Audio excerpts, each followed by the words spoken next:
से ज्यादा हिंदू महिलाओं के साथ रेप हुआ है। और शाहजहां चाहे मुगल के दौर का हो चाहे आज के दौर का हो, शाहजहां की मानसिकता लेके ही पैदा होते हैं। मैं ममता बनर्जी के बारे में बता देना चाहता हूँ, जो बचपन में हमारी मम्मी कहती थी चुड़ैल होती है जो सफेद साड़ी पहन के आती है। बंगाल में ममता बनर्जी ने खोल दिया है, आओ आओ गले मिल जाओ। और अगर कोई हिंदू अपने हित की बात कर दे, अगर कोई बोल दे कि भैया यहाँ पे बीजेपी जीतेगी, अल्लाह तुमको कभी माफ नहीं करेगा, अल्लाह की कसम हम तुमको कभी माफ नहीं करेगा। नाम क्या होगा sir? My name is Aftab Ansari. क्या? आफ्ताब अंसारी। अच्छा, जिस तरीके से 2024 के इलेक्शन पास आते हुए नजर आ रहे हैं, क्या लगता है किसकी सरकार आएगी? मुझे लगता है कि इंडिया की बनेगी सरकार। अच्छा, बिल्कुल। तो ऐसे इंडिया ने क्या काम कर दिए? हमने पिछले 5 साल में जो काम देखा है मोदी गवर्नमेंट का, लास्ट 5 ईयर्स में काम तो दिख रहे होते हुए, लेकिन महंगाई बहुत बढ़ रही है।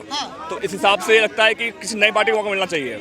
मतलब महंगाई की वजह से आप बीजेपी की वजह से इस बार नहीं चुनेंगे। इस बार नहीं चुनेंगे? नहीं चुन सकते हैं। अच्छा, अभी वक्त लेकिन मोदी जी ने तो आह्वान कर दिया 400 प्लस है, 400 पार है। अब ये वक्त बताएगा कि कितना 400 पार होता है उनका, लेकिन मुझे लगता है कि गवर्नमेंट बनाएगी मोदी सरकार, लेकिन उनके सीट्स जो है वो थोड़े कम आएंगे। आप कहाँ से हैं? मैं वेस्ट बंगाल से हूँ। अच्छा, बंगाल से हो तो अंसारी जी ये बताइए, जैसे आप बंगाल से हैं, तो संदेश खाली में 100 से ज्यादा महिलाओं का बलात्कार हुआ, इस पर आपकी क्या प्रतिक्रिया ममता बनर्जी को? ये तो बिल्कुल भी ये चीज़ जो है कोई भी एक काउंटेबल उसको एक्सेप्ट नहीं कर सकता, लेकिन मुझे लगता है कि और ज़्यादा मतलब विषय है जो हमारे जो लॉ ऑर्डर है उसको और अच्छे से वहाँ पे काम लगाना चाहिए। मोहम्मद शाहजहां शेख जब आ रहे हैं तो वो सीना चौड़ा करके आ रहे हैं। एक तरफ यूपी है जहाँ पे महिलाओं के साथ बलात्कार होता है तो अपने टांग पे चल के नहीं आता। सुबह की पैंट गीली हो जाती है सर। और आपने जो बोला मैं उससे कहीं से कहीं तक ताल्लुकात नहीं रखता। आपने बोला 100 से ज्यादा महिलाओं के साथ गलत हो गया, रेप हो गया। 100 से ज्यादा हिंदू महिलाओं के साथ रेप हुआ है। और शाहजहां चाहे मुगल के दौर का हो चाहे आज के दौर का हो, शाहजहां की मानसिकता लेके ही पैदा होते हैं। बिल्कुल। और ये बोल रहे हैं ना कि लॉ ऑर्डर स्ट्रक्चर होना चाहिए। एक हमारा विकास दुबे था, उसको पुलिस टपली मार मार के लेके गई थी, पैंट पे पेशाब कर दिया था उसने। तो भैया मैं चाहूंगा यूपी योगी जैसा सीएम ना बंगाल में हो, और ये जो ममता बानो की सरकार बैठी है ना उसको उखाड़ के फेंका जाए। एनआरसी सबसे पहले वहीं पे लागू करना चाहिए, क्योंकि बंगाल जो है वो सारे रोहिंग्याओं का गढ़ बन चुका है। बंगाल की हालत इस समय पाकिस्तान और बांग्लादेश के हिंदुओं से भी ज्यादा खराब है। तो मैं चाहूंगा बंगाल में सबसे पहले एनआरसी लागू किया जाए। इन्होंने कह दिया सी और एनआरसी को लागू करना। आप भी देश के बंगाल के मुस्लिम्स हैं, आप सी एनआरसी लागू होने देंगे? बिल्कुल, अगर गवर्नमेंट अगर चाहती है इस चीज को लीगल करना तो वो करना चाहिए। ममता बनर्जी तो कह रही है कि हम अपना खून का कतरा बहा देंगे, लेकिन सी एनआरसी को लागू नहीं होने देंगे। अब ये उनके अपने कॉल्स है, ये उनके अपने कॉल्स है, लेकिन लगता है कि जो भी सही होना चाहिए। लेकिन भाई साहब, देश का राज्य मणिपुर है। मणिपुर में जब महिलाओं के साथ गलत होता है तो पूरा विपक्ष आ जाता है। लेकिन खड़गे जी, जब उनसे पूछा गया संदेश खाली के ऊपर, तो उन्होंने बात ही पलट दी कि महिला नहीं है देश की। अब नहीं छाती पीटेंगे ना। अब वो कहाँ गई, लड़की हूँ लड़ सकती हूँ एसी में बैठ के जो ट्वीट करती थी। अच्छा। अब एक ट्वीट आप मुझे दिखा दीजिए सारे विपक्षियों का संदेश खाली पे। अच्छा। मैंने तो बहुत स्क्रॉल कर लिया, मुझे तो नहीं दिखा कहीं भी। और बाकी मणिपुर पे तुम बोल लोगे, बिहार पे तुम्हारे मुंह पे ताला लग जाता है, बंगाल पे ताला लग जाता है, राजस्थान में ताला लग जाता है। ये को ना अब हम परमानेंटली 2024 में कमल के बटन पे दबा के इनको ताला लगाएंगे। अच्छा। बिल्कुल। मतलब लग रहा है कि बंगाल में आ जाएगी बीजेपी। बंगाल में अगर बीजेपी नहीं आएगी तो हम इतना प्रेशर बना देंगे ना केंद्र पे कि भैया फिर वहां पे राष्ट्रपति शासन ही एक लास्ट ऑप्शन बचेगा। और इसका प्रेशर हमने बनाना शुरू कर दिया है और 2024 में पूर्ण बहुमत देके 400 पार लाएंगे और बंगाल में राष्ट्रपति शासन लगवाएंगे और हिंदुओं को बचाएंगे। लेकिन अंसारी जी ने तो कह दिया कि महंगाई है, इस बार तो चुनेंगे ही नहीं, इंडिया अलायंस आएगा। सर कैसे महंगाई? 2 रुपए किलो आलू, 2 रुपए किलो टमाटर के चक्कर में कर्नाटक में लोगों ने वोट दिया।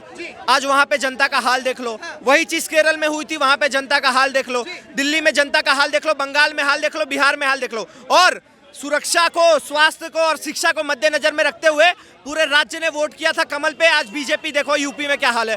तो भैया मुझे यूपी जैसा $1 ट्रिलियन इकोनॉमी चाहिए विद सुरक्षा और शिक्षा। तो इसीलिए भैया मैं बीजेपी को ही चुनूंगा। लेकिन आपने इंडिया अलायंस की बात करी, वो तो ये भी कहते हैं कि मोदी जी तानाशाही हैं। आपको लगता है मोदी जी तानाशाही हैं? नहीं, ऐसा बोलना तो बिल्कुल गलत हो जाएगा, लेकिन मेरा मानना है आप अपने विचार रखें। मैं अपना ही कह रहा हूँ कि मुझे ये लगता है कि मेरे हिसाब से जो है राहुल गांधी को मौका मिल चाहिए एक बार। देखिए, राहुल गांधी जी देश के युवाओं के मन में है। भाई ने भी कह दिया राहुल गांधी आना चाहिए। आप भी देश के युवा क्या सोचते हैं? राहुल गांधी जी ना मन में नहीं है, सिर्फ इंस्टाग्राम, ट्विटर और फेसबुक पे ही है। क्योंकि राहुल गांधी जी ने भारत जोड़ो यात्रा निकाली, मनीष तिवारी खड़े हैं वहां पे जाने के लिए, कमलनाथ उनके बेटे खड़े हैं जाने के लिए। तो भैया ये बीजेपी जोड़ो यात्रा ज्यादा लग रही है। और इनको भी अंदर की बात बता दे रहा हूँ, ये अंदर की बात है, राहुल गांधी खुद मोदी जी के साथ है, बिल्कुल, क्योंकि वो चाहते हैं जब तक राहुल नाम का राहु कांग्रेस पे सवार है तब तक किसी माई के लाल के अंदर हिम्मत नहीं है कि वो बीजेपी को हरा दे। मतलब राहुल गांधी मोदी जी के साथ है? बिल्कुल, उनसे बड़ा आईटी सेल का अध्यक्ष कोई है नहीं। 50 + 15 73 बोल देते हो, वहां मीम बन जाता है। उसके बाद क्या बोलते हैं, स्टोव में तुम कोयला डाल के चाय बनाने लग जाते हो, वहां मीम बन जाता है। चील कौओं को नौकरी देते हो, वहां मीम बन जाता है। उसके बाद चुम्मियां देते हो, संसद भवन में बैठ के हक करते हो, वहां मीम बन जाता है। राहुल गांधी कोई राजनीतिक मटेरियल नहीं है भैया, उससे बड़ा मीम मटेरियल कोई है नहीं भारत में। भाई साहब वो कैम्ब्रिज से पढ़े हुए हैं। कैम्ब्रिज से इमरान खान भी पढ़ा था, पाकिस्तान खत्म। कैम्ब्रिज से हमारा व्लादिमीर जेलेस्की पढ़ा था, आज पूरे यूक्रेन के साथ कॉमेडी हो गई। तो भैया 2 कॉमेडियन देख लिया और तीसरा भगवंत मान भी हमने देख लिया है। तो अब हमें चौथा राहुल गांधी नहीं चाहिए सर, हम 3 से ही थक चुके हैं, अब हमें चौथा नहीं चाहिए। और अगर हमें कॉमेडियन देखना होगा ना तो हम कपिल शर्मा शो देख लेंगे। आपने भगवंत मान की बात करी, लेकिन किसानों के तो विरोध में है ना मोदी सरकार। कौन सा किसान? किसान से और मोदी मर जाएंगे उससे क्या मतलब है? किसान से मोदी पिछली बार पंजाब आया था, अब इस बार आएगा तो नहीं बचेगा, से क्या मतलब है? किसान से और नीलम आजाद से क्या मतलब है? किसान से खालिस्तान से क्या मतलब है? किसान से भिंडरावाला से क्या मतलब है? अरे तुम किसान थे, तुम आते एमएसपी की बात करते, तुमने वो नहीं करा। तुम्हें चाहिए क्या? जिसने 2021 में तिरंगा हटाया था उसको तुम्हें रिहा करवाना है। तुम्हें खालिस्तान चाहिए, तुम्हें पुलिस वालों पर पत्थरबाजी करना है। तो भैया मेरे नजर में किसान नहीं हो सकते। आपने राहुल गांधी जी की बात करी, राहुल गांधी जी कह रहे अगर हमारी सरकार एक बार बन जाएगी तो किसानों के तो बल्ले बल्ले हो जाएंगे, एमएसपी भर भर के देंगे। आपको लगता है कि राहुल गांधी के आने के बाद किसानों का होगा बना? मुझे लगता नहीं है कि ये मतलब इतना इजी होगा, लेकिन मेरा ये मानना जरूर है कि राहुल गांधी जो है थोड़े से और प्रैक्टिकल होंगे as compare to Modi ji. लेकिन एक डीपली बातें करते हैं, आप बंगाल से हैं, आरोप ये भी लगते हैं कि जो बंगाल में जो ममता बनर्जी है वो रेफ्यूजीज को बुलाती है, आधार कार्ड बनवाती है और उन्हें नागरिकता देती है। कहाँ तक सच्चाई है? ये मैं तो बंगाल से आता हूँ, तो मैंने तो वैसा कुछ देखा नहीं वहाँ पे, लेकिन जैसे भाई कह रहे हैं कि इतना प्रॉब्लम होगा। आप बंगाल से हो तो आपने तो देखा होगा ना कि किसी भी नहीं, बिल्कुल वही कह रहा हूँ। इंडिया में जो भी लोग रहते हैं, हमारा एक स्लोगन ही है कि अतिथि देवो भव। तो उस हिसाब से बहुत लोग आते हैं, मोहब्बत से रहते हैं। लेकिन भाई का कहना है कि जैसे कि मतलब सबको निकालना है, वहाँ हिंदू परेशान है, ऐसा कोई दिक्कत नहीं है। अतिथि देवो भव, क्या फायदा है रेफ्यूजीज को बुलाने में? अब नया नारा बदल चुका है, जिहादी भाग जाओ वरना यहाँ पे जूते खाओ, यही नारा है। बंगाल के हाल बता रहे भैया, बंगाल की पूरी डेमोक्रेसी चेंज हो चुकी है, डेमोग्राफी। और बंगाल से अब लोग भाग भाग के आसाम, जम्मू कश्मीर, यूपी जैसे जगहों पर आके बस रहे हैं। बंगाल में ममता बनर्जी ने खोल दिया है, आओ आओ गले मिल जाओ। और अगर कोई हिंदू अपने हित की बात कर दे, अगर कोई बोल दे कि भैया यहाँ पे बीजेपी जीतेगी, अल्लाह तुमको कभी माफ नहीं करेगा, अल्लाह की कसम हम तुमको कभी माफ नहीं करेगा। तो भैया इससे साफ समझ में आ जा रहा है। और अब जब ममता बनर्जी को पता चल गया ना कि हिंदू यूनाइट हो रहा है, तो अब चंडी पाठ भी कर रही है। तो भैया साफ समझ में आ रहा है, हिंदू आपसे बोल रहा हूं, अगर बचना है ना तो आलू टमाटर छोड़ो, अपने सुरक्षा, अपने स्वास्थ्य, अपने राष्ट्र के लिए सोचो और कमल का बटन दबा दो। इन्होंने कहा ममता बानो, क्या अब ये लोग सर्टिफिकेट देंगे? क्या हिंदू सर्टिफिकेट देगा ममता बनर्जी को? क्या वो हिंदू है या नहीं है? मैं ममता बनर्जी के बारे में बता देना चाहता हूँ। जो बचपन में हमारी मम्मी कहती थी, चुड़ैल होती है जो सफेद साड़ी पहन के आती है, सफेद साड़ी पहन के चुड़ैल आती है, और जय श्री राम जय हनुमान बोल दो तो भाग जाती है। ममता जब नहीं, प्यारी समझ गई, हाँ प्यारी समझ गई, उनके बारे में नहीं बोल रहा हूँ। सफेद साड़ी पहन के वो भी रहती है, जय श्री राम जय हनुमान बोल दो तो भाग जाती है। लेकिन देखिए बीजेपी सरकार है, विपक्ष तो ये भी आरोप लगाता है कि मुस्लिमों के ऊपर अत्याचार करती है बीजेपी। कहाँ तक सही है? देखिए मैं, आप एक ऐसा मुस्लिम है तो आपसे, देखिए एज अ मुस्लिम मैं बाद में हूँ, पहले मैं एक इंडियन सिटीजन हूँ। मेरे हिसाब से आप लोग अपना होप मत खोइए। कुछ लोग होंगे जो बहुत ज़्यादा एक्सट्रीम बात करेंगे कि हिंदू होना चाहिए, कोई बोलेंगे मुस्लिम होना चाहिए। ये देश सबका है और सबको मिलकर रहना चाहिए, मेरा ये मानना है। और मैक्सिमम लोग बंगाल के हों, चाहे जो लोग यहाँ खड़े होंगे, उनका भी मानना होगा कि आप अपना काम कीजिए, सही से कीजिए, डिस्टर्ब किए बिना। ये एक बोलना कि हिंदू खतरे में है या फिर मुस्लिम ज़्यादा खतरे में है या मुस्लिम बढ़ गए हैं, तो देखिए ये तो एक चलता रहेगा। हम सबको लोकल काम डेली काम करते हैं और डेली काम करना चाहिए हमें। एक काम करो, आप कह रहे हैं अतिथि देवो भव, मैं मानता हूँ अतिथि देवो भव। आपके घर में कितने मेंबर है? कितने मेंबर? 5 हैं। 5 है। 10 और अपने घर में हिंदू को बसाइए। मैं कह रहा हूँ 10 हिंदू को बसाइए, अतिथि देवो भव हो जाएगा। लेकिन नहीं करेंगे, नहीं करेंगे। लेकिन देश की जब बात आएगी तो अतिथि देवो भव, तो भाई साहब इसलिए कर रहा हूं। अपने घर में बताओ किसी को। एक चीज मैं बता रहा हूँ, जो देश की दुश्मन को हिंदुस्तान में नहीं आना चाहिए। देश को दुश्मन को तुम भगा दो, मुझे देश का दुश्मन मुझे नहीं चाहिए, लेकिन उसे तुम अतिथि देवो भव समझ कर अपने घर में ला रहे हो तो तुम देश की दुश्मन हो।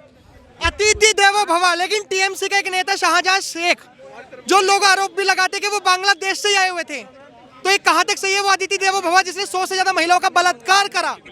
अतिथि देवो भव कश्मीर में हुआ था, अतिथियों ने कश्मीरी हिंदुओं को ही भगा दिया।